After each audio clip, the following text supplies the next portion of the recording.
Bonjour à tous. Dans le temps de Noir, c'était un peu dur de dire bonjour comme ça, parce que les doigts, avant Noir plutôt, ils étaient collés un à l'autre. Et les mains étaient comme ça. Et quand Noir est né, dans l'époque de Noir, euh, les doigts se sont séparés. Ça veut dire quoi? Le Midrash nous enseigne qu'ils ont commencé à travailler la terre parce qu'ils étaient capables, avec leurs mains, de faire ça. Ça veut dire que si on a une finesse, et chaque doigt, chaque détail, il arrive à s'exprimer, on arrive à sortir la richesse de la terre, de la réalité, et aussi dans le côté psychologique, spirituel, si vous voulez. Chaque doigt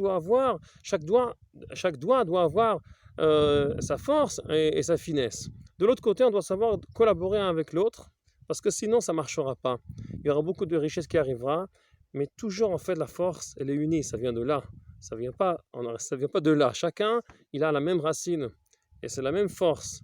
C'est le prat et le klal, le détail et le côté général des choses. Et si on n'arrive pas à collaborer ensemble, alors toute la richesse, comme en hébreu on dit marzik maim, ça tient l'eau parce qu'on est ensemble, mais si on n'arrive pas, il y a l'eau qui coule. Et c'est ça le maboul, c'est ça l'eau qui a tout enlevé, qui a tout effacé. C'est la grande richesse qu'on ne savait pas comment l'utiliser. À la fin, elle tourne vers nous, elle efface tout. Alors, on espère qu'on saura chacun donner la place à sa finesse, à sa personnalité, savoir travailler notre terre dans tous les sens et collaborer chacun avec l'autre pour savoir partager cette richesse comme il faut, avoir, tenir cette richesse et tout comme il faut, que ça ne tombe pas vers nous et ça nous enlève, ça nous efface.